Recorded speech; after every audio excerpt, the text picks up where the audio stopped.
Hello, I'm Raul Grijalva. I represent Southern Arizona, District 3, in the United States Congress, and happen to be fortunate enough to be chairman of the Natural Resources Committee in the House of Representatives. I'm joined today by my friends and colleagues, Representative Deb Haaland from New Mexico, Representative Alan Lowenthal from California, and Representative Jared Huffman from California as well, and a distinguished panel. A few weeks ago, the committee started roundtables to get a sense from people out in the country as to what was going on in terms of what was going on in terms of the pandemic, and what was the Trump administration doing about that in areas of our jurisdiction and other areas. And while we were staying at home, trying to protect ourselves, our loved ones, and our community, we wanted to know what was going on out there. And so far, these roundtables have told us what the Trump administration is not doing. It's not upholding its trust responsibility with indigenous people and tribal nations across this country. It is not keeping our territories safe, particularly Puerto Rico, and during this pandemic and the crisis that they face, both economic and health-wise. And it is exposing vulnerable communities to more and more risk from pollution and from clean air and dirty water. But today, what we wanted to do is find out what the Trump administration is doing while the pandemic continues. So that's why I wanted to have this forum today to talk about what they've been up to while the country's been looking the other way. As it turns out, this administration, a historic pandemic and a crippling economy crisis before it, found it to be a convenient opportunity to fast track their dirty energy and anti-environmental agenda. And they're forcing controversial rollbacks, regulatory rollbacks through our shorthanded, intimidated, and hamstrung federal agencies. The public's right to know has been compromised, if not abandoned. The risks to the environment, to water and air quality, have been ignored. Just recently, a judge in Montana vacated 287 oil and gas leases that BLM, BLM is the most eager and complicit agency in Interior with regard to following the Trump agenda.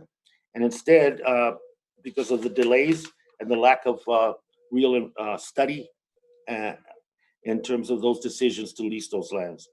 The Department of Interior promised to expedite oil and gas, roll back waive royalty rates, and potentially creating a windfall of millions of dollars for the gas and oil industry. EPA is promised to relax enforcement of polluters, and has told the industry that they can report pollution themselves. The Federal Energy Regulatory Commission is also relaxing enforcement on a whole host of regulations for energy companies.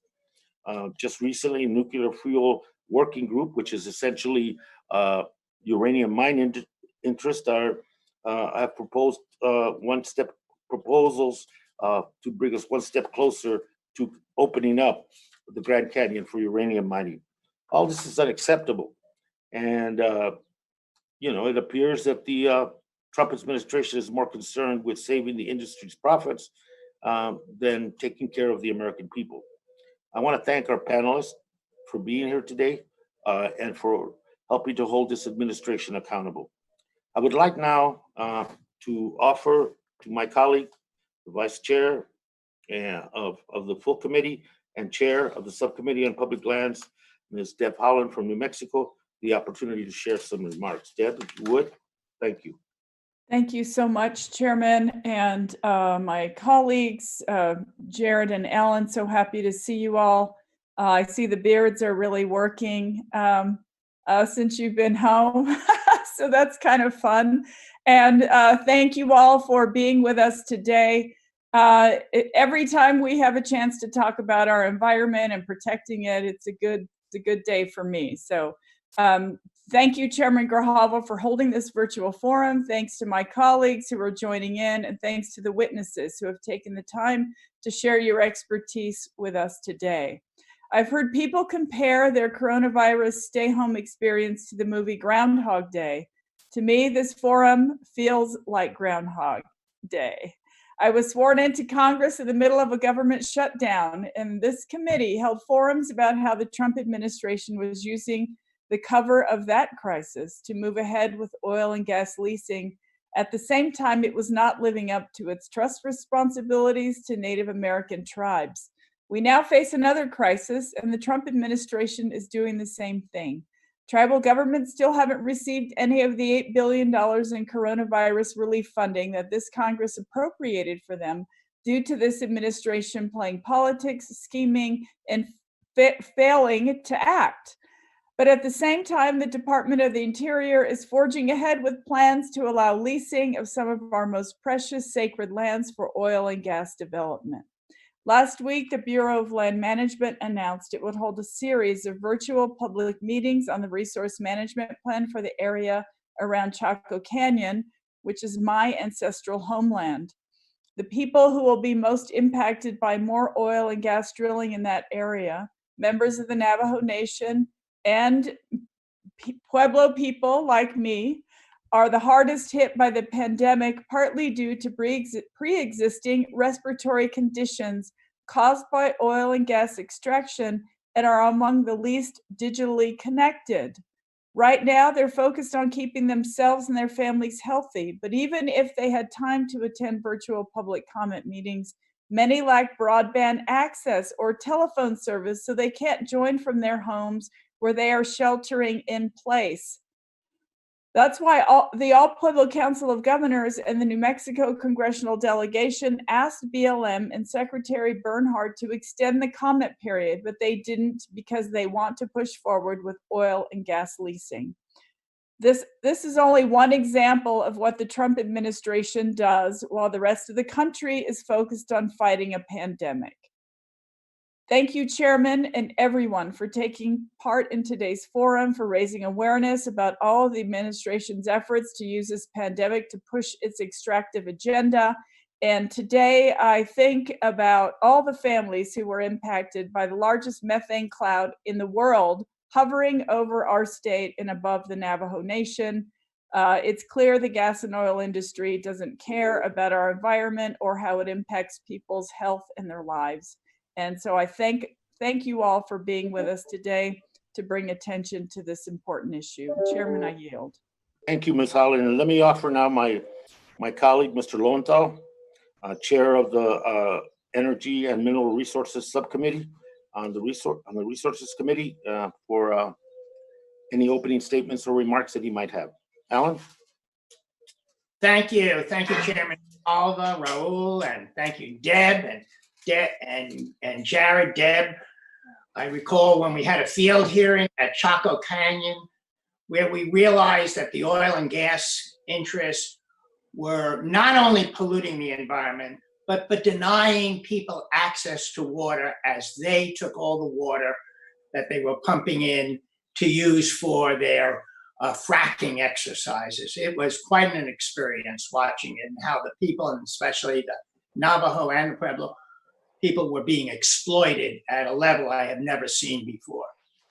But I want to thank all of our groups of panelists that we have here today. I want to thank all those that are watching, and I hope that everyone is continuing to remain safe, healthy, and to practice physical distancing. The actions of this administration, and specifically the Department of Interior and EPA during this pandemic, are extremely troubling. From rolling back regulations and oversight to aggressively pushing their single-minded oil, gas, and coal industry-led agenda, all at the detriment of the public health, the environment, and our climate. These actions are what we have come to expect from this administration. However, moving aggressively forward with these actions while the public's concern and attention has rightly been elsewhere is unconscionable. Despite disruptions caused by the COVID-19 crisis, and even actions by some federal agencies to adapt to these disruptions, the Interior Department and the EPA are using the pandemic as little more than a smokescreen to sneak through their harmful agenda. As an example, considering the hardships that COVID-19 crisis has brought, last month, members of Congress and others urged Interior to extend their comment period for their proposed rule. That rule was eliminating incidental take protections from the Migratory Bird Treaty Act, the MBTA. Interior ignored these calls and closed the short comment period, even after the president declared a national emergency. What is even more striking is that the department denied these requests for extensions of the comment period, even while the administration itself cited disruptions caused by COVID-19 crisis as a justification for their multiple extensions of filing deadlines in court cases which challenged the department's same MTBA incidental take reinterpretation. Very, very hypocritical. Then just this week, BLM closed a public comment period, a proposed plan to drill in Alaska's Arctic. This massive oil and gas proposal will have impacts across the Arctic. BLM has been trying to hold virtual meetings in rural communities in Alaska who lack strong internet connections, making virtual meetings nearly impossible and impeding the ability of those communities or these communities to meaningfully participate and to provide comments. Meaningful public participation requires in-person public meeting, especially in rural communities where BLM operates like Alaska's Arctic. And we all understand that during this crisis, that is simply unattainable. Rightfully so, the public's attention during this pandemic has been on the health and the health of their loved ones, as it should be. The health and well-being of the American public must also come first during this pandemic. Thus, the Department of Interior and EPA have pushed a reckless and irresponsible agenda during this time. And it's for this reason I am glad to join my colleagues on the committee and today's panelists to have this forum and hold the administration accountable. Thank you, and I yield back. Thank you, Mr. Lowenthal, and let me offer Mr. Huffman, chair of our Water, Oceans, and Wildlife Subcommittee, the opportunity to make some opening thoughts as well. Well, thank you, Mr. Chairman, and it's great to see you, great to be with my colleagues, and I'm really looking forward to hearing from this excellent panel that you have assembled. You know, it's difficult enough dealing with a global pandemic that has been made catastrophic by the incompetence and ineptitude of this administration. The only thing worse is the fact that the one thing that this administration seems to be really good at, which is doling out favors for oil and gas and mining interests, it's proceeding in full pace with that agenda. And so it's so critical that we maintain some semblance of oversight, that we continue using the tools that we have to shine a bright light on this, to make sure that these industries and their puppets in this administration know that the Congress and the American people are watching. We know that under the cover of this pandemic, the oil and gas industry, the richest industry in the history of the world, has been pushing for a bailout and for myriad handouts from this administration. We've talked about the royalty fee waivers and the rollbacks on health and environmental regulations. It's a long list, and I'm glad we have a chance to hear from some witnesses today who are tracking it very closely to help us maintain this semblance of oversight. We are, of course, outraged whenever we see this, but I think we stopped being surprised a long time ago because we have such a culture of corruption in this administration. It starts at the top. We have a president of the United States that pimps his own resorts from the bully pulpit of the White House, but it certainly permeates through the Department of Interior and other public agencies that are supposed to safeguard the environment and the public trust. We have well-connected lobbyists like Secretary Bernhardt's former firm now reaping the rewards as new clients try to influence the administration and access taxpayer-funded relief that's supposed to go to small businesses. And we know that on any given day, Secretary Bernhardt himself is doing favors for his former clients, or his Assistant Secretary for Indian Affairs, for example, is misinterpreting the CARES Act to line the pockets of private corporations and herself to the detriment of actual Indian tribes. You know, I have tribes in my district that are really suffering during this pandemic. And the truth is, they have been delayed in getting lifeline funding that we passed for them.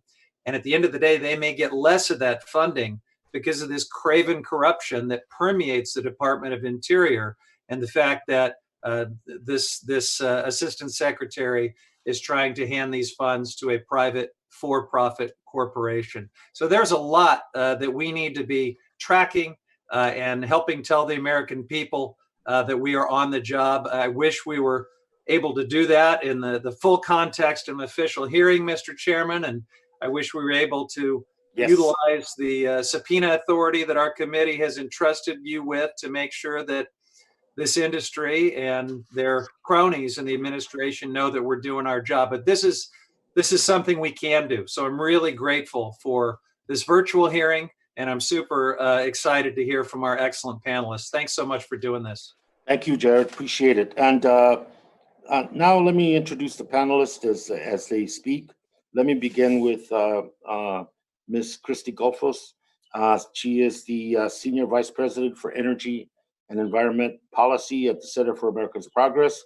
She's the former Managing Director of the White House Council on Environmental Quality, or CEQ, where she developed and implemented the Obama administration's environmental and energy policy, including the Climate Action Plan, as well as identifying climate preparedness and resilience through the National Environmental Policy Act guidance that she defended in front of the House of Representatives and the Senate on numerous times. Prior to her lofty position, she toiled in the vineyards at the House Natural Resources Committee as a staff person. Welcome back, and Ms. Goldfuss, and the time is yours. Thank you. Thank you so much, Chairman. Thank you, everyone, for having me to what sort of feels like an edition of Natural Resources Hollywood Squares. It's very good to see you all. Thank you very much for having me. In all seriousness, I want to talk about and get into more detail on the topics that many of you raised, because this is a very serious time, and what the Department of the Interior is doing right now is terrifying. It's costing people their health and really endangering communities. If the Interior Department has a plan during this pandemic for how to protect its employees and fulfill its mission on behalf of the American public, they are doing an excellent job of hiding it. What is abundantly clear, however, is the Trump administration is using the cover of this pandemic to lock up our public lands for the oil and gas industry and rush to prop up those companies' balance sheets and executives while abandoning workers in their communities. Instead of acknowledging the seriousness of this crisis and corralling its vast resources to address it, Interior's response has been reckless and dangerous for its employees and, frankly, for the public. For example, under Secretary Bernhardt's leadership, the department has treated the national parks like a PR gimmick, waiving entrance fees to encourage visitors and putting employees and gateway communities at risk with a rush of new visitors, muzzled park rangers for discussing cases of coronavirus, plowed ahead with border wall construction through critical wildlife habitat and sacred cultural sites, and utterly failed to uphold trust and treaty responsibilities to tribes, many of whom, as you know, are disproportionately impacted by this pandemic. In this time of crisis, Secretary Bernhardt appears to be churning out his favors to former lobbying clients, including and especially for the fossil fuel industry. While demand for oil has completely tanked, the department has managed to hold 8 massive onshore and offshore lease sales, offering millions of acres of public lands and oceans up for cheap to the industry. In the midst of a historic oil glut, the Bureau of Land Management has finalized plans that pave the way for unfettered access to oil and gas development on Western lands. And while tribal governments have yet to see a penny of relief from the CARES Act, Secretary Bernhardt has directed the BLM to turn out royalty relief applications from oil and gas companies within 5 days. They know how to move quickly when they want to. It is critical to point out that the Interior Department is doing all of this without pausing to allow the American public to get a word in edgewise. Given the global pandemic, it's just unconscionable to expect the Navajo Nation to provide meaningful input on a plan to expand oil drilling near their sacred lands. And yet, that is what the department is doing by moving full speed ahead on the Farmington Resource Management Plan. It is wrong to suggest that virtual public meetings are an adequate substitution for the real thing, particularly in places where there is poor access to broadband internet. And yet, that is what the department is doing for ConocoPhillips' proposed oil development on Alaska's North Slope. It is unheard of to ignore requests from tribal leaders, governors, mayors, and county commissioners from all parties and all parts of the country. And yet, that is what the department is doing every day. They fail to stop the clock on public comment periods. When it comes to fossil fuels, Interior's leadership appears to be plowing forward with plans that will lock in a dirty future, even more dependent on the boom-bust cycle of a risky industry. They are ignoring the reality of a global pandemic. At worst, they are taking advantage of a distracted, hurting American public to jam through their destructive agenda. The coronavirus has exposed the financial fragility of many oil and gas companies and the fact that their recent boom was fueled by cheap credit. The combination of the international oil price war, the rapid demand decline, and the reckless financial schemes means this will be a particularly painful bust phase. Companies are cutting production, shedding workers, and clawing back investments scheduled for this year. Hundreds of bankruptcies are expected. But instead of bailing out over-leveraged oil and gas companies, money that is likely to go straight to debtors and executives, the Interior Department should be working with Congress to support the states, counties, and workers who will be impacted most by this oil bust. First, the Interior Department should listen to groups like Taxpayers for Common Sense and immediately suspend all oil and gas leases in 2020. We know the industry is already sitting on nearly 10,000 unused oil and gas permits. That's permits, not even mentioning leases. This is not the time to flood the market with more cheap leases. Second, the department must not rubber stamp industry's request for royalty relief. This action will rob taxpayers and state budgets from their fair share of revenues and do little to stabilize the ailing industry. Third, the department should heed requests from leaders across the country and formally pause all comment periods. This will help ensure the state, local, and tribal government resources can focus on the immediate pandemic response. Fourth, the department should work with Congress to target relief to energy-producing communities and workers who will be left holding the bag from industry's reckless behavior.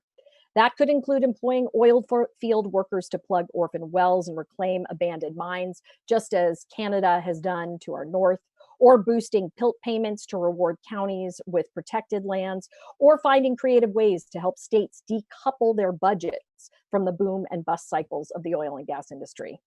While America's reeling from a pandemic, the Interior Department is doubling down on its foolish energy dominance agenda and locking our nation into decades of fossil fuel pollution that we don't need and frankly can't afford. As Congress looks to rebuild our economy, we should do so in a way that reverses some of this damage and leaves our nation cleaner, stronger, and more prosperous. Thank you for having me today, and I look forward to any questions you may have. Thank you very much. Let me now, also joining us is Kyle Herring.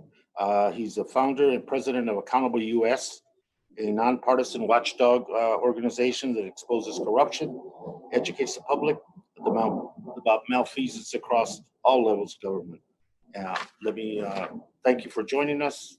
We look forward to your comments, and the time is yours, Kyle. Thank you so much, Chairman Grijalva and members of the committee for hosting this very important discussion. I appreciate the opportunity to discuss our work. In recent months, our organization has been keeping close track of the Trump administration's response to the pandemic with a focus on how agencies are responding to the crisis. Through this work, what we found are examples of systematic abuse and mismanagement. Not only that, we have also seen the administration use this crisis to quietly gut rules and push forward policies that benefit special interests at the expense of our clean air and water and public lands. To be clear, these wide-ranging actions have nothing to do with the pandemic, protecting vulnerable populations, or anything to do with the global health crisis. Here are just a few examples. In April, with our economy in free fall and our health system on the brink of collapse, the Environmental Protection Agency quietly released a rule that weakens regulations of life-threatening mercury pollution.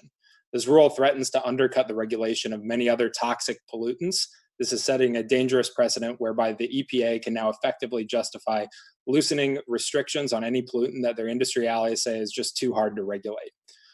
The Environmental Protection Agency and the Department of Justice also recently implemented new policies to ease enforcement of environmental regulations and civil settlements.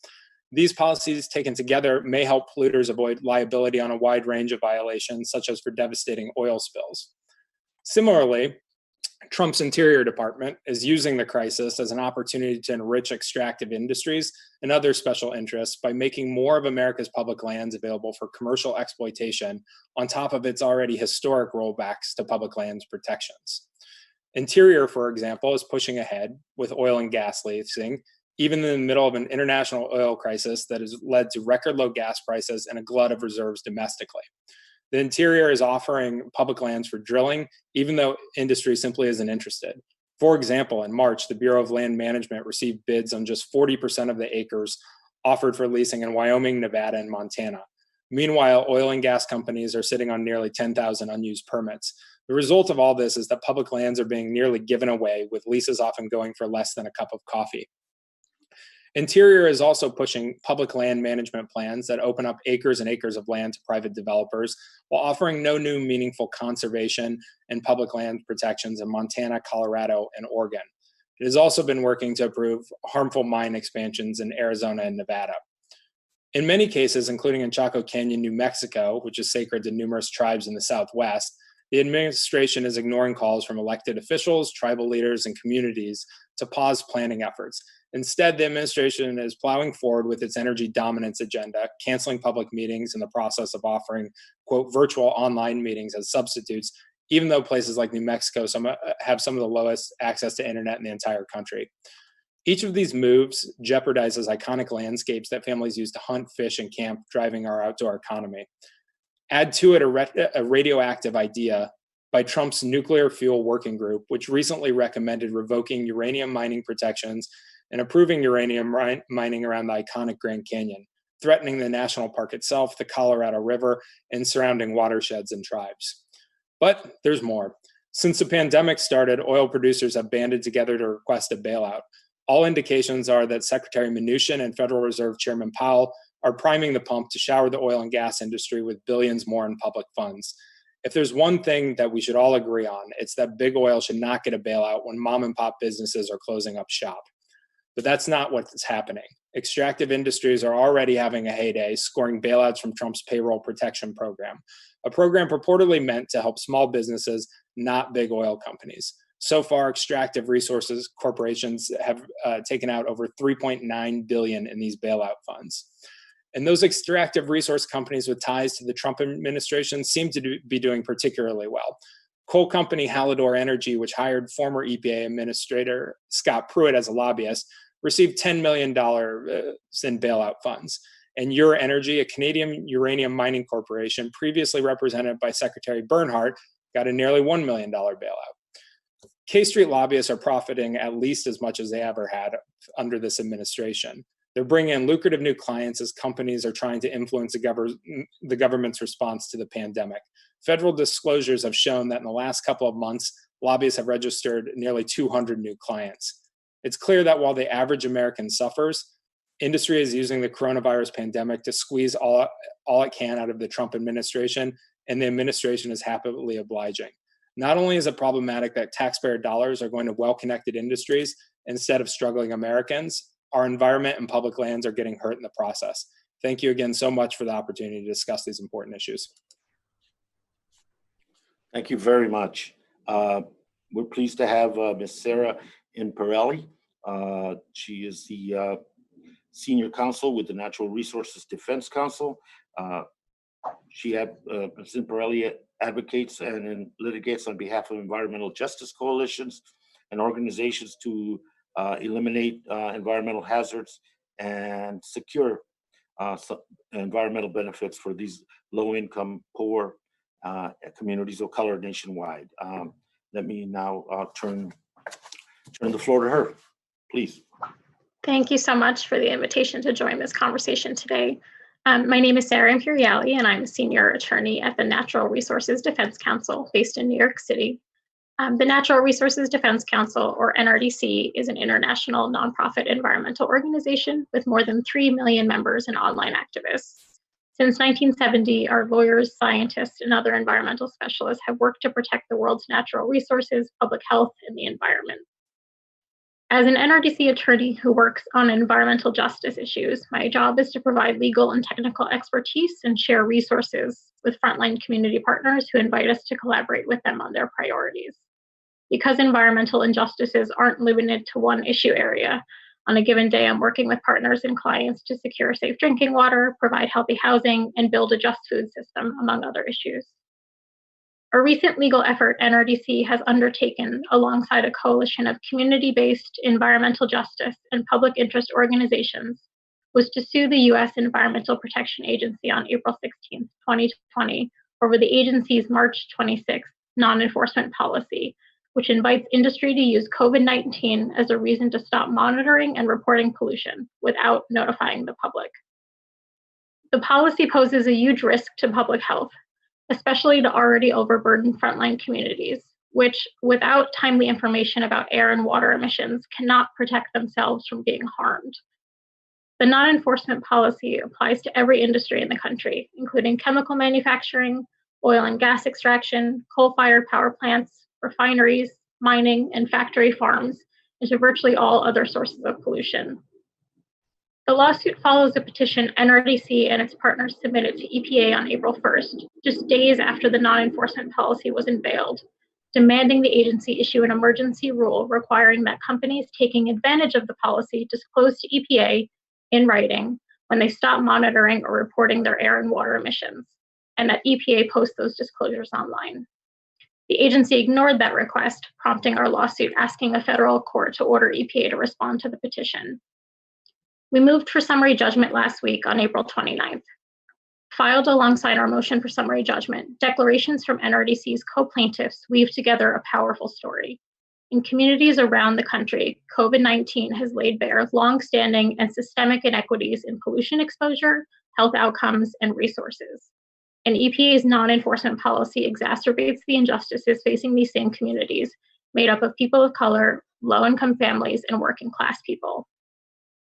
For example, the Just Transition Alliance, a San Diego-based organization that brings together frontline workers, labor organizations, and fence-line communities, named that the environmental regulations at issue are closely related to worker safety rules, and that frontline workers are the first people affected by a major chemical spill or release and are often injured the most seriously.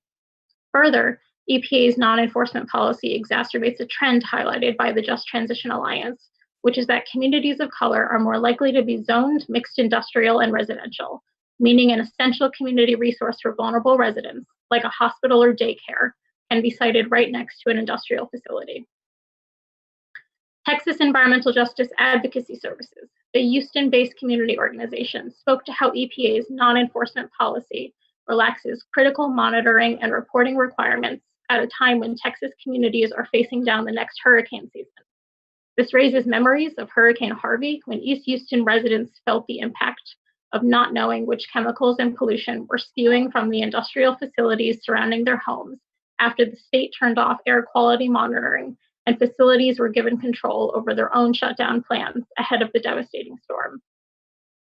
And finally, We Act, a Northern Manhattan community group focused on organizing residents and advocating for strong environmental justice policies, identified the weight of cumulative burdens on low-income people of color in New York City.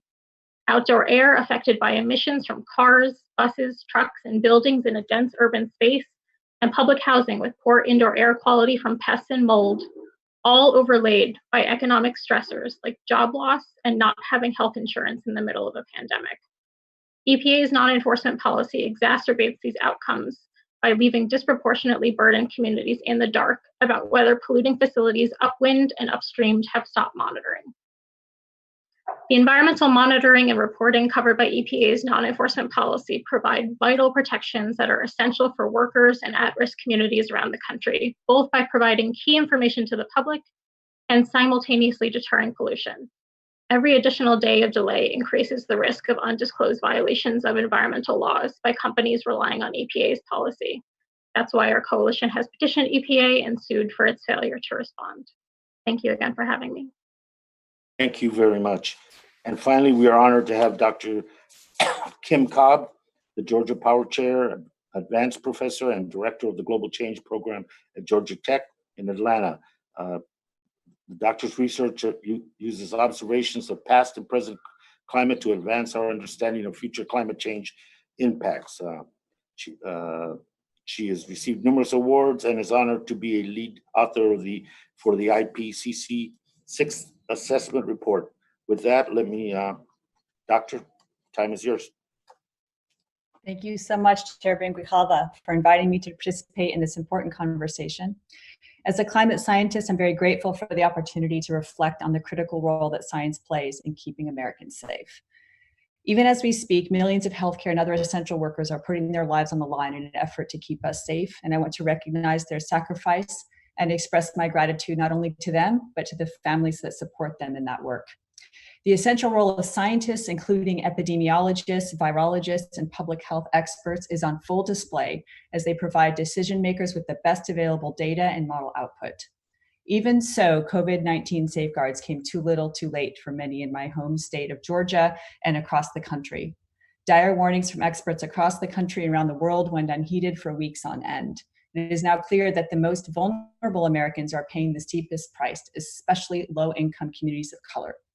This trend is especially stark in Georgia, where a recent CDC study revealed that 80% of COVID-19 patients in several hard-hit hospitals were African American.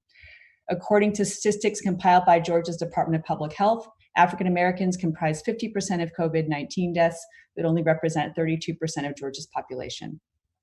These same communities are also uniquely vulnerable to another escalating global threat, man-made climate change. There is no doubt that the most vulnerable among us will bear the brunt of the losses from climate change, sometimes with their very lives. America faces a stark, urgent choice. Science tells us that we must work aggressively to reduce our emissions in the next 10 to 20 years, or face a future of accelerating climate impacts that will threaten our food supplies, our water supplies, our infrastructure, our economy, our national security, and the very lives of vulnerable frontline communities. Climate losses are already piling up. Every year, extreme rainfall, coastal flooding, staggering heat waves, and wildfires play out like scenes out of a science fiction film. Except that these impacts are all too real, and they were avoidable if we had acted upon scientific guidance from decades ago. As party to the Paris Agreement, the United States has committed to act on climate science findings. As a country, we are well on our way thanks to the evidence-based policymaking by governors and mayors across the country and to a public that is hungry for climate solutions. However, the Trump administration has turned a blind eye to decades of robust climate science findings since its very first days in office in a relentless pursuit of fossil fuel interests, even as the warnings from our climate science community have become more dire and our time to avoid the worst case climate outcomes has ticked down. Here are some of the lowlights from the administration's fossil fuel driven agenda. It signaled its intent to pull the US out of the Paris Agreement. It has relaxed restrictions on methane, a very powerful greenhouse gas. Just weeks ago, it rolled back fuel efficiency standards that would have saved Americans money at the pump while reducing deadly air pollution, revoking California's right to set their own fuel efficiency standards in the process. They've bypassed long-standing review processes designed to set air pollution standards at safe levels for Americans, disregarding their own expert recommendations to tighten those standards. As you've heard, this agenda has continued during this pandemic. Make no mistake, the sustained pursuit of this agenda requires undercutting the very mechanisms designed to ensure that policy is shaped by the best available science. In a recent study by the Union of Concerned Scientists, Dr. Gretchen Goldman, federal employees report a loss of scientific integrity that is particularly pronounced at the EPA and the Department of Interior. Keeping Americans safe means letting science be the guide for policy. And right now, that means a rapid shift away from fossil fuels and the infrastructure and outdated policies that perpetuate our dangerous dependence on them. Several months ago, we could never have imagined how our lives would change in the last few weeks, seemingly overnight. Let's hope that Americans are newly equipped to see our climate future with new eyes. In one future, we watch helplessly as climate change ravages our infrastructure, our food, our water, our nation's biodiversity and thriving coastlines, and tears at the very fabric of society, and we wonder what might have been. In another future, we enjoy cleaner air and healthier lungs, cleaner water, well-paying clean energy jobs, and a thriving economy fueled by developing the best solutions to the global climate crisis. We can start walking that path today by making data-driven investments in our low-carbon energy future. For a safe, thriving America, science must be our compass. This is true in the best of times, but as recent events have shown, it is especially true in the worst of times. Thank you.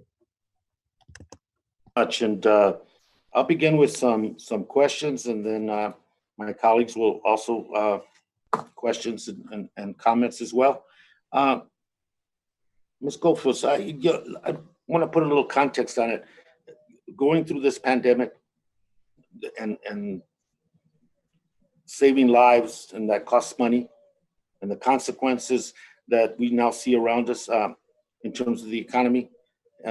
Going forward, I think one of the things that people seem to not realize is that we're going to define what that recovery looks like long-term as a country.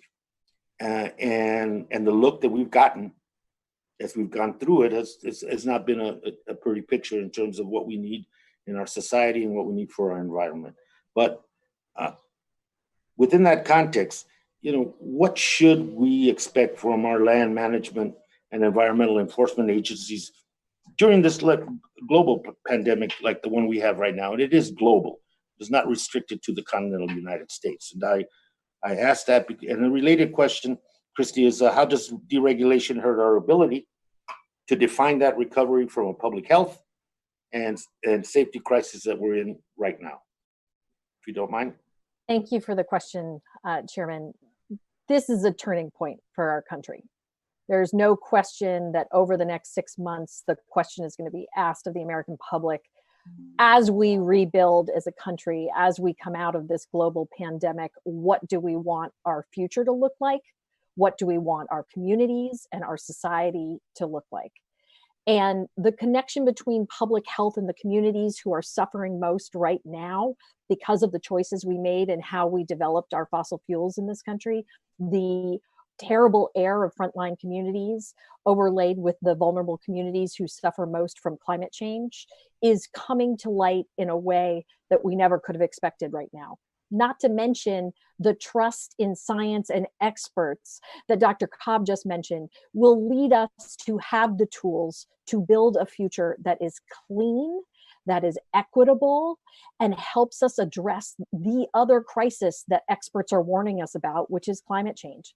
We have the tools, we have the data, we have the knowledge, and our public lands and land management experts are so skilled at how to do this. They know how we can use this incredible set of resources that our nation has through our natural resources to help plan for that future.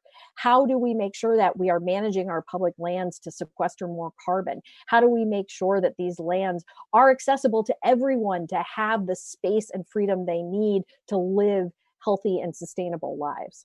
So I think that is the question, that is the moment when we move beyond the immediacy of the crisis that is compounding and really stealing everybody's attention right now. As leaders, the question becomes, how do we build that future that we know that we need? And that's the turning point that I think we will all be facing over the next several months and the next year. Now, deregulation has made this even worse, because really the industries that we need to keep in control, and the industries that we need to make sure pollution doesn't go unfettered into this new future that we want to build, those regulations, many of them have been taken off the books. And that just sets us back in our ability to build that vision of the future. It just sets us back in a way that decreases the amount of data that we have. My favorite policy, the National Environmental Policy Act, is really designed to give us the science and the data we need to make those informed decisions in the future.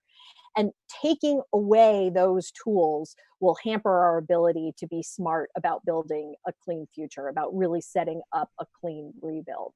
So I find it really devastating to see how far back behind the starting line we will begin this debate.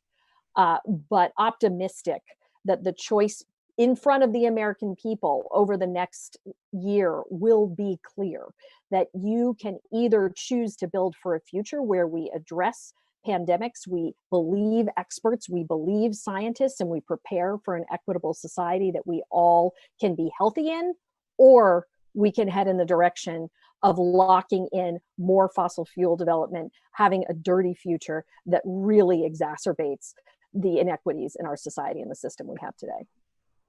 Thank you so much, Kyle. And then I'll turn it over, and hopefully I'll have an opportunity to, we'll all have an opportunity to engage with questions that I have for the other panel. But Kyle, Mr. Herring, I was going to ask you, in the same context, why should the American public care about the conflicts of interest and the corruption in government? And how does that hurt us in the long run into, as I said earlier, defining what this recovery would mean to our country and to the world, just to a great extent? Why should they care? Sure. Thank you for the question. I think Trump administration officials, like all public, are public servants, and they're paid with our taxpayer dollars. So they're supposed to be serving the American public, not special interests. And when public officials serve their special interests instead of the American public, it directs important resources away from average Americans who need them. So I think when K Street lobbyists get a huge influx of new clients as companies are trying to influence the government's response to the coronavirus pandemic, then special interests are the ones shaping the government's response to that pandemic. Government funding and resources are ultimately going to be directed away from average Americans who don't have insider access to the administration. When the administration similarly uses our taxpayer dollars to give small business administration funding to massive corporations instead of to small mom and pop businesses, it's average Americans and actual small business owners who should be the ones receiving these funds. They're the ones left out in the cold. So when the Trump administration also decides to relax enforcement on polluting industries who have massive funds and maybe have people who have worked for them on the inside of the government, when this happens in the middle of a pandemic, these corporations are given the message that they don't need to clean up the messes they made, and that there aren't consequences for their actions that have jeopardized our health and environment. Meanwhile, everyday Americans who are facing surging unemployment are still required to pay their mortgages and utility bills. So it matters because the people on the top, the corporations on the top, are the ones coming ahead, and the folks that are most struggling are the ones that continue to struggle with these responses. Thank you very much, and thank you, Kyle, for noting the nuclear fuel working group as a existential threat right now to water supply for 40 million people and life, and for the Grand Canyon itself. Unusual to say the least, and unprecedented to say the least. Let me now turn to my colleague, Vice Chair Holland, for any questions you might have of our panelists. Thank you so much, Chairman, and thank you all again for being here. I'd like to draw upon your collective experience and expertise about what public comment periods and tribal consultations should look like and should accomplish. So if each one of you could just answer the first question, yes or no. Do the virtual public meetings that the Department of the Interior has announced for several of its plans allow fossil fuel extraction meet the standard? No. And no for everyone? They don't meet the standard. Ms. Goldfuss, what has been your experience with this administration's interest in public comment as compared to its interest in hearing from its friends in the fossil fuel industry? I'll just speak to the comment period I've been following the closest, which is the National Environmental Policy Act, where this administration has taken unprecedented action to gut this bedrock environmental law. And prior to the coronavirus, they made very clear their intention. They only had 2 public meetings, one in Denver, one here in Washington, D.C. Basically didn't want to hear from the entire left coast of the country as to what public comment should look like. They heard from oil and gas industry on the inside. We have lots of evidence of their connection to the oil and gas industry through the entire writing and rewriting of these regulations. So they've made it clear. The chairwoman of the Council on Environmental Quality right now didn't even stay for the Washington, D.C. public comment period. So they've made it clear they want to hear from industry. Industry is their client. That is who they work for. And the public is just an annoyance and a box that they have to check to get to their final rule. Thank you for that. I'd like to return to the particular situation regarding Chaco Canyon. In March 2018, then Secretary Zinke promised to defer lease sales in the area until, quote, the agency could complete an ongoing analysis of more than 5,000 cultural sites in the proposed leasing area. Despite that promise, BLM continued to propose lease sales in the area, including during the government shutdown. Secretary Bernhardt visited in 2019 and said something similar, promising a 1-year moratorium on oil and gas leases. A 1-year moratorium was subsequently passed in the FY 2020 Interior Appropriations Bill. Ms. Imperiale, do you believe a 1-year moratorium is adequate to protect the significant cultural and natural resources in the greater Chaco region? Insufficient. Do you want to expand on that? Well, I can expand kind of on broadly how we brought Indigenous perspectives and communities into this EPA policy in particular. I'm less familiar with the kind of underlying facts of that scenario, but I would love to talk about this because we know the COVID-19 pandemic is exacerbating pre-existing environmental injustices, and that in many parts of the country, the COVID-19 death rate is higher for Black and Latinx and Indigenous people than for white people. And we know pollution plays a role in those outcomes. And so we actually incorporated the Indigenous Environmental Network, which was established by Indigenous peoples and tribal members to address environmental and economic justice issues globally as a plaintiff in this lawsuit against the EPA.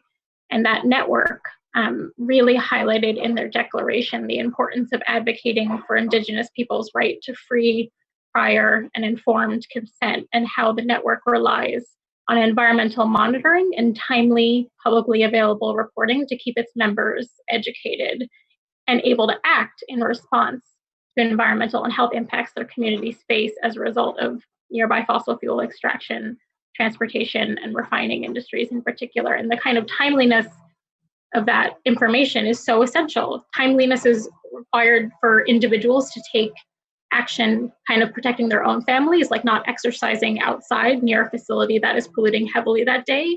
It's required for community organizations to be able to share information with their members in a timely manner. And it is required for the public to be able to do things like bring citizen suits when we know that there are violations of the law happening. So I think that's really essential to this conversation. Thank you so much. And I'll ask if anyone else would like to weigh in on that question about the 1-year moratorium. Anyone else? No, thank you. Chairman, do I have time for one more? I believe so. Okay. Ms. Cobb, do you believe it's necessary to rush through the public comment period during a global pandemic on a resource management plan amendment that's been on hold for about a decade already?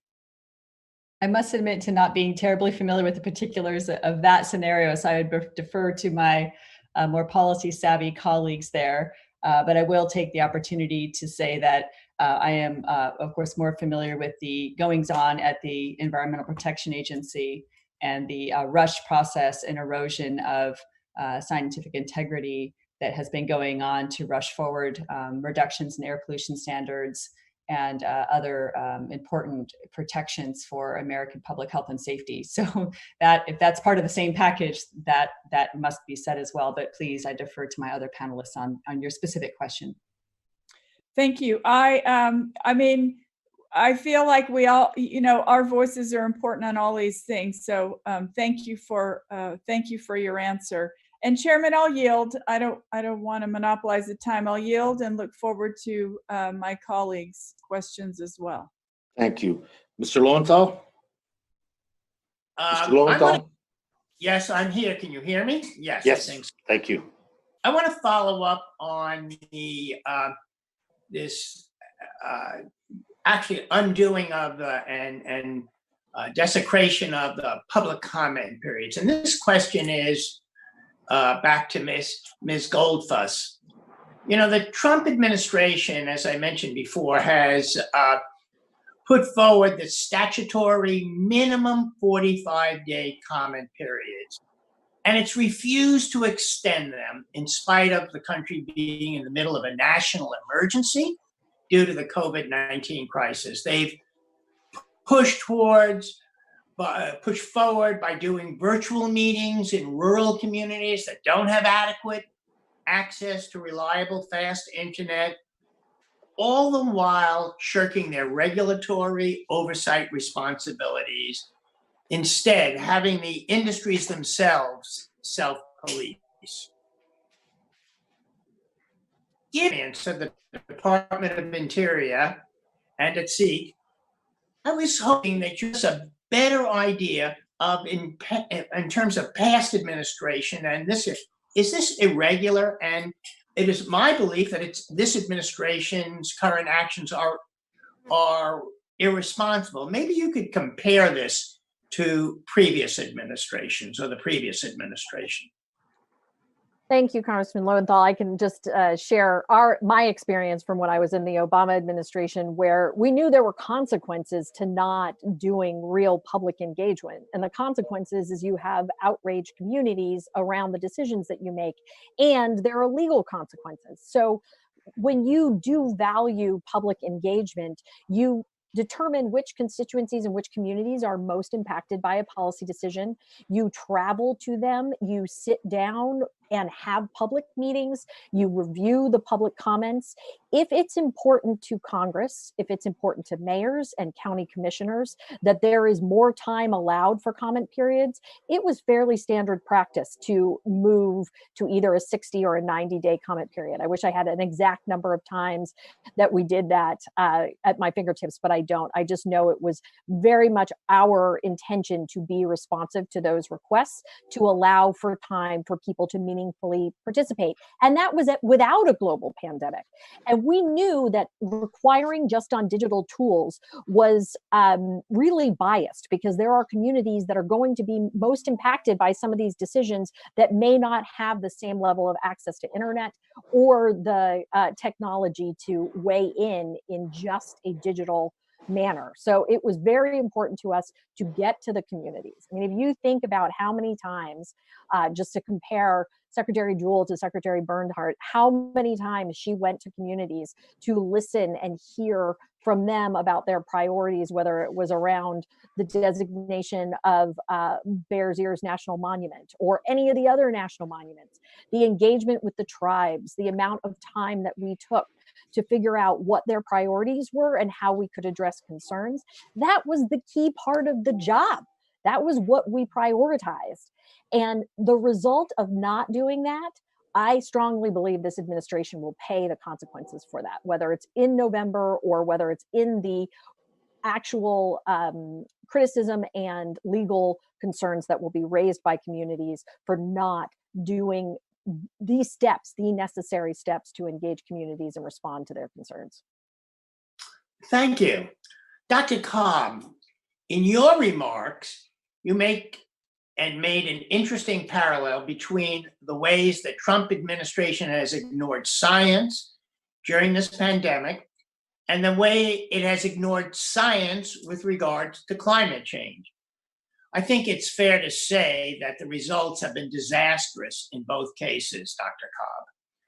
But what does this administration have to gain by ignoring the state of science, and what could be some of the short and long-term impacts for what I believe is an irresponsible approach? Dr. Cobb.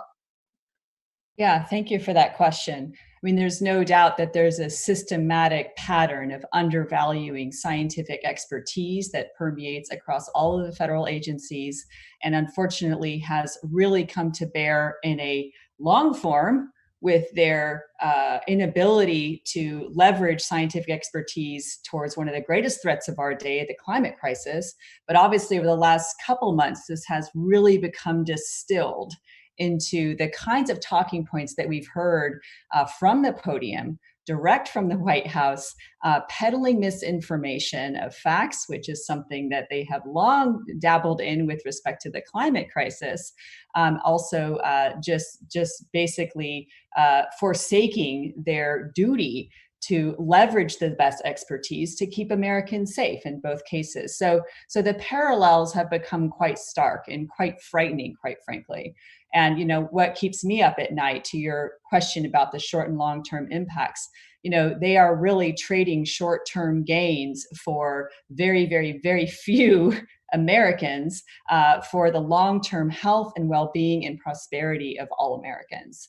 And that's true both in the nexus, the crucible of this pandemic right now, and it's also true on the longer term as well. And when we see them making these decisions to rush forward with critical decisions that will impact the health and well-being of Americans with respect to the continued extraction of fossil fuels and that dedication of precious resources to that infrastructure for the long haul, when that could be repurposed to keep Americans safe and well during this pandemic, and also, if there's anything left over, to make some data-driven decisions towards investments in our low-carbon energy future, which is the alternative road not taken in this administration to date. And unfortunately, of course, we see that now as well. And so I think there's an important role for Congress and for the American people in general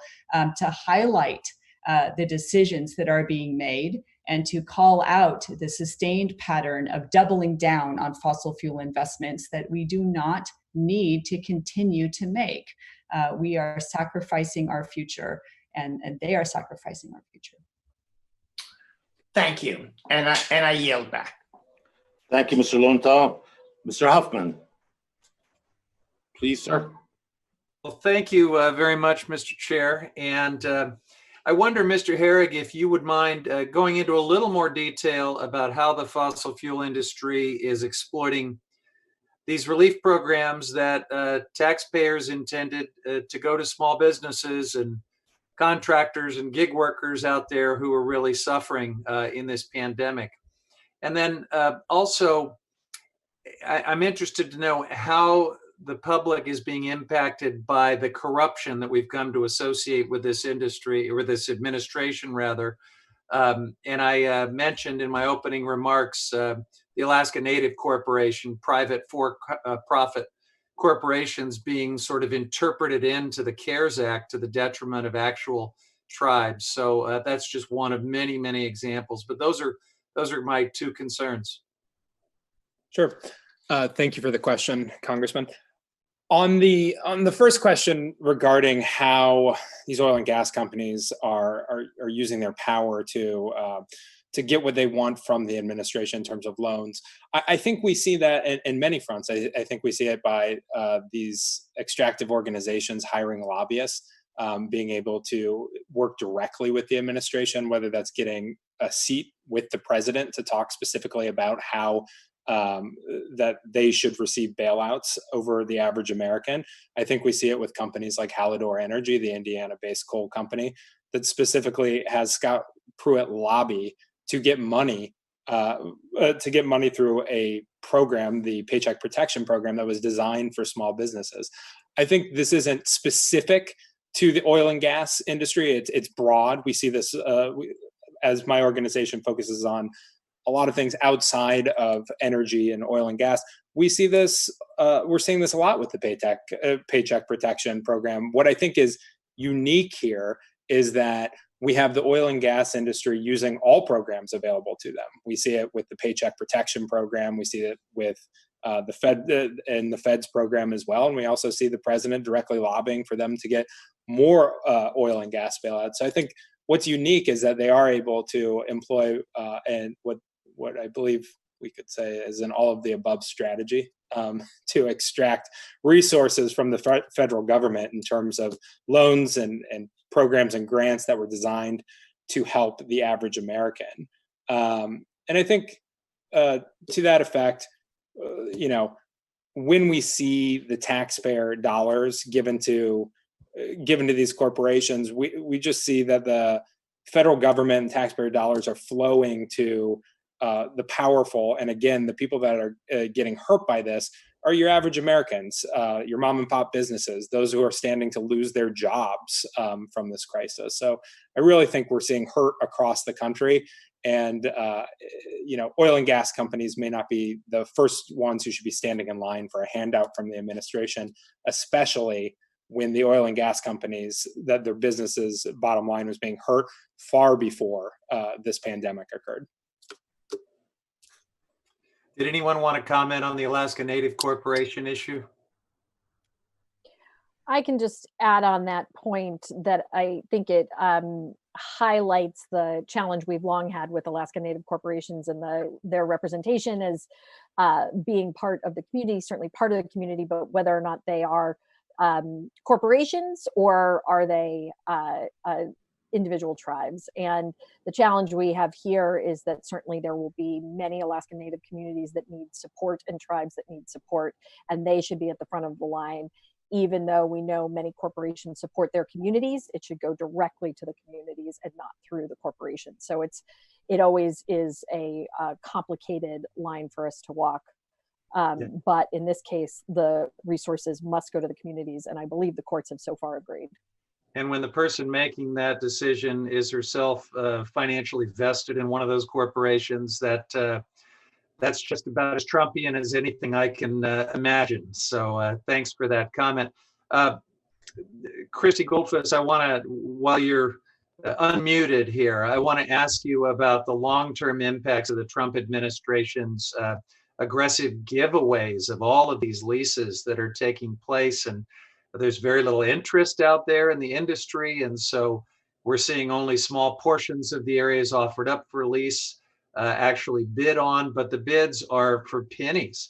And so you've got these bottom feeders out there that are, it seems to me, securing for themselves property rights that will, in some cases, complicate our efforts years from now as we try to keep fossil fuel in the ground and accelerate the transition away. We may end up having takings lawsuits and other things that will complicate our break from fossil fuel, which we know we have to do to save the planet. Is that a fair characterization of what's going on? Absolutely. It is 100% about locking up as much fossil fuel infrastructure and ownership of our public lands to slow our progress off of fossil fuels in the future. And this is all happening under the cover of the pandemic. The energy dominance frame was always about locking in as much of that infrastructure, which will just make it harder, lock in more carbon pollution, create greater accelerant in terms of climate change into the future. And I mean, the amount of losses in terms of wealth to taxpayers, but then also to communities by locking up these lands for the fossil fuel industry now, when they so don't need that support, is just criminal and really, really will have grave consequences for our future. So my last question, if I can, Mr. Chair, Christy Goldfuss or Professor Cobb or any of the witnesses, frankly, we've talked a lot about these sinister things that are happening under cover of the pandemic. there is at least one silver lining that I can see, and that is that the COP26 climate conference, which was scheduled to take place in Glasgow this fall, under the Trump administration's auspices, they would have been representing us. It's now been moved indefinitely, I suppose, but at least to 2021 at the soonest. So if we can imagine for a moment that we get this fossil fuel friendly corrupt administration out of office and get a new administration in that accepts climate science and wants to get the United States back into a leadership role, it does seem to me that the world is ready to rejoin that effort with the United States, and that there's an incredible opportunity that has been presented by the postponement of that conference. Any thoughts about that from our witnesses? I'll take a pass at that and then defer to Christy. I think that one provision of the Paris Agreement, which is the framework that we are still a party to until such time as we are allowed to leave, one of the provisions in that framework makes it very difficult to leave, but very easy to rejoin. And so I think the important thing to remember is that there's a time fuse that doesn't allow you to just walk away from a international accord like that you have previously agreed to, but that any incoming administration could begin in earnest negotiations and work at home here to bolster and support the legislation that must be offered up to make us a meaningful member of that Paris Agreement. And that's really what's important here, is not the fact that every 5 years the nations come together to celebrate the last 5 years and look forward to the next, but that they go back and they year by year by year work with Congress and the White House to get the legislation passed. And there's no limit to our ambition in that area. And of course, across this country, we have numerous policy labs that have been in place for 5-10 years that have lifted up successful packages, putting a well-tailored price on carbon that have accelerated sustained investments, allowing them to begin the important process of reducing emissions in line with our Paris commitments and beyond. So that's really what's at stake here. There's a lot of focus on the upcoming COP and the Paris Agreement, but it must be an ongoing process, and it can be an ongoing process under the right administration. Christy? I would just add that the day after the election is still scheduled to be the day that we officially withdraw from the Paris Agreement. And Congressman Huffman, what you're pointing out is we now expect, if there is any change in administration, that there will be likely an announcement of staying in or getting back in as soon as there's a change in administration. But there will now be enough time for that change in administration to plan for the meaningful legislative plan and administrative plan that Dr. Cobb was just referencing, that we will need to have for anyone on the international stage to take us seriously, and for the United States to come back in as a not only a party to the agreement, but really a leader again in this space. And we will need to not only have a clear plan on policy domestically, but then internationally, we're going to have to put our money where our mouth is. How are we going to support other countries in a way that they believe that we are committed to this progress in a 4-year, 8-year, forever trajectory, not just one political cycle? I have one more thing to add on to that wise message, which is that there's no time to wait. That's the other core message here. We can't wait for favorable wins at whatever level we're looking to get going here. And we must get to work in Congress. We must get to work in our state environments and at the local levels, and even all of us collectively. We must get going. We just are smack out of time. And so that's the other important message here, is that if we wait to build it, we are losing very precious time. We can start now to build the infrastructure, to build the policy environments that we will need to implement. Hopefully on day one of a new administration, we must start to get this work advanced urgently. Well, I appreciate those excellent points. And Mr. Chairman, thanks for the extra time. I realize it's a little bit outside the four corners of your agenda today, but I think as we fight Everything's the fine. corruption and the giveaways to the fossil fuel industry, that bigger context is worth consideration. So I appreciate the time. The lack of proximity allows anything, you know.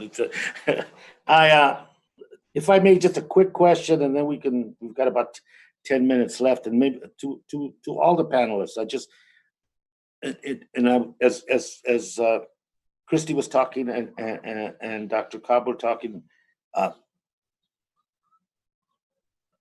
I see part of the breakneck speed in which Interior and EPA and other agencies are moving is anticipation that the door is going to close behind them. And so let's get as much done as we can now. Let's be as disruptive as we can now. Let's have a template that makes it difficult in the future. And our responses to climate change, public health, you name it, land management, etc. Let's do what we can now to empower very small special interests at the expense of the public. And they want to do that as quickly as possible before they're gone and they go back to their jobs in industry where they used to be.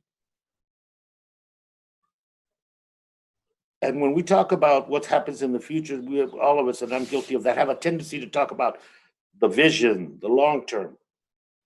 If starting with you, Christy, and Dr. Cobb, and the other panelists as well, there is a repair job to do at Interior, serious repair job. And there's a serious repair job to do at EPA. And we can't wait any longer on the issue of climate change, waiting for some different cycle. And there's almost an urgency to move that quickly. So reflect on that repair job as you see it, and what are the elements that you see as critical to that repair job? At the Department of the Interior, I think the repair job has to start with the Bureau of Land Management. And every Secretary of the Interior in the past is drawn to the Park Service, is drawn to, the portions of Interior that are, I would say, definitely inspiring. But we have to keep our eye on the prize if we are going to put forward a serious climate plan, and that is the Bureau of Land Management, which is why this administration has dismantled it and taken the Bureau apart and put it in areas where it is closer to industry, because they know that that is where any real meaningful change can and must happen if we're going to have a systematic shift in the way we manage our public lands to point them in the direction of sequestering more carbon, decreasing the amount of fossil fuels that we lease. And so that is where I believe we need to start. That is not where previous administrations have focused. And I think we need to focus our personnel there, our money there, and our time and energy from the day one of a new administration.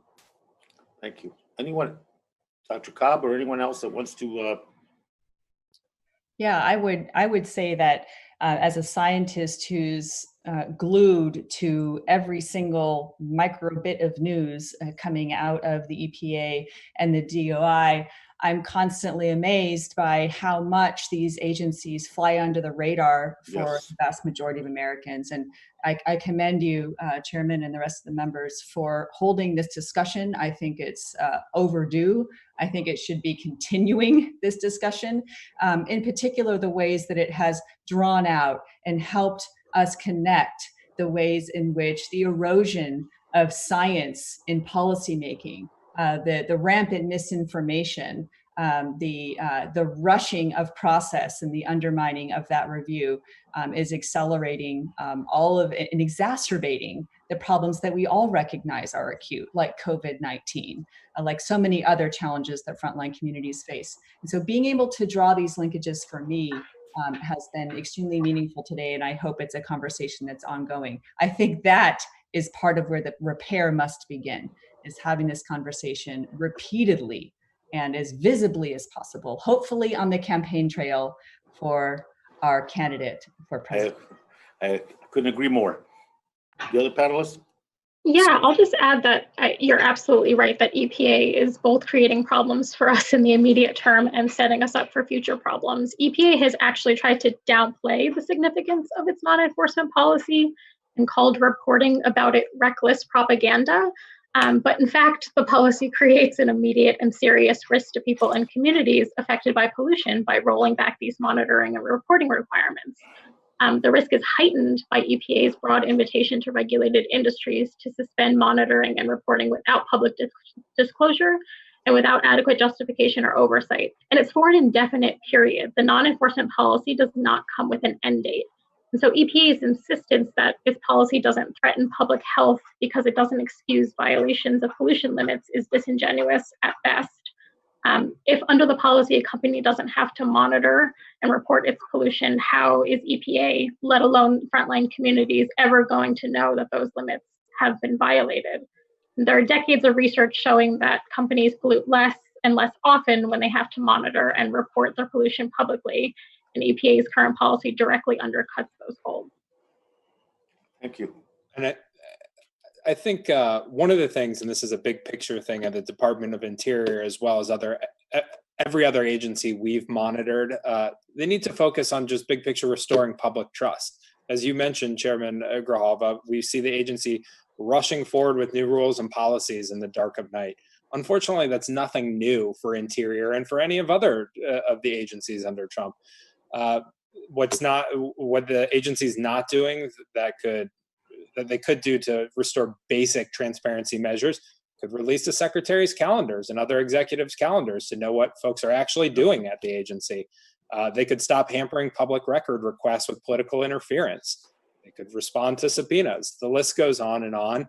But we need to see a drastic change to the administration's view of transparency and what that means. These are public servants that are employed with American taxpayer dollars, and there are certain trade-offs when that happens, and transparency should be a trade-off with that. Thank you very much, and I want to thank all the panelists.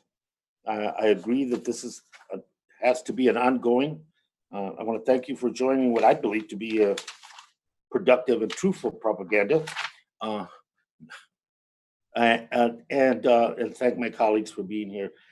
This pandemic has kind of walked us through a portal, and I think the American people's instinct for survival and for normalcy is being tested in all kinds of levels.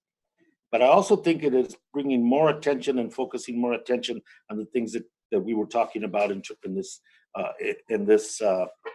forum.